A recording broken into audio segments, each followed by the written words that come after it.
Hi friends, இன்றைக்கி நம்ம சேனலில் என்ன பார்க்க போகிறோம்னா நாட்டு கோழிக்கறி குழம்பு கிராமத்து ஸ்டைலில் அரைச்சி ஊற்றி வைக்கிறது எப்படின்னு தான் பார்க்க போகிறோம்.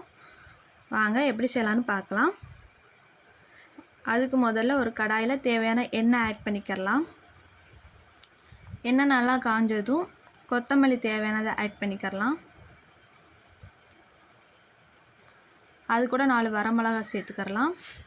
இது நல்லா வறுபட்டதும் ஆற வச்சு ஒரு மிக்ஸி ஜாரில் சேர்த்துக்கிறலாம். அது கூட 1.5 டேபிள் ஸ்பூன் சீரகம், 1.5 டேபிள் ஸ்பூன் மிளகு, 1 டேபிள் ஸ்பூன் சோம்பு, இது கூட தேவையான தேங்காய் சேர்த்துக்கிறலாம். 15 சின்ன வெங்காயம் சேர்த்துக்கிறலாம். அவ்வளோதான், இதை அரைச்சிட்டு வந்துடலாம். விழுது ரெடி ஆயிருச்சு. அதே கடாயில் தேவையான எண்ணெய் ஆட் பண்ணிக்கோங்க. எண்ணெய் நல்லா காஞ்சதும் கடுகு சேர்த்துக்கிறலாம். கடுகு பொரியட்டும். அது கூட நறுக்கி வச்ச சின்ன வெங்காயம் சேர்த்துக்கிறலாம். அது கூட கருவேப்பிலை சேர்த்துக்கிறலாம். வெங்காயம் நல்லா கண்ணாடி பதம் வர வரைக்கும் வதக்கிக்கிறலாம்.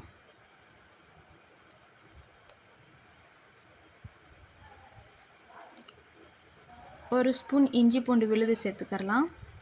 இஞ்சி பூண்டோட பச்சை வாசனை போகிற தட்டிக்கு நல்லா வதக்கி விட்டுக்குருவோம்.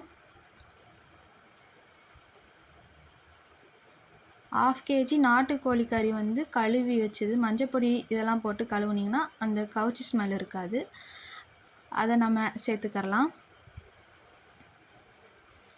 கறிக்கு தேவையான உப்பு சேர்த்துக்குருவோம்.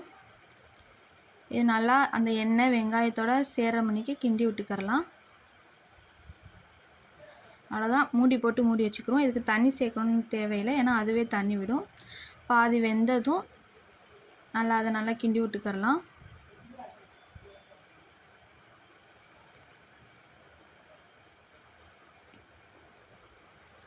இது கூட நம்ம அரைச்சி வச்ச விழுது அதை சேர்த்துக்கிறலாம்.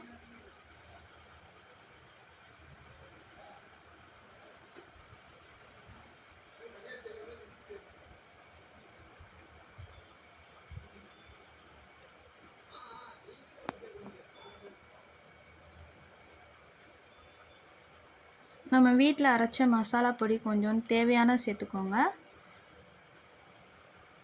தேவையான தண்ணி சேர்த்துக்கிறலாம். நாட்டுக்கோழி கறி குழம்புக்கு தண்ணியாக இருந்தால் தான் நல்லாயிருக்கும் குழம்பு. அவ்வளோதான், ஒரு கிண்டி கிண்டி மூடி வச்சுருவோம். நல்லா கொதி வரட்டும்.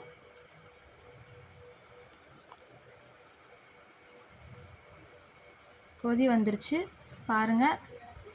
ஓப்பன் பண்ணலே அந்த மனம் செம்மையாக இருக்குங்க. நீங்களும் வீட்டில் செஞ்சு பாருங்கள்.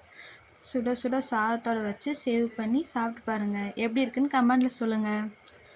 அப்படியே சேனலை சப்ஸ்கிரைப் பண்ணிக்கோங்க.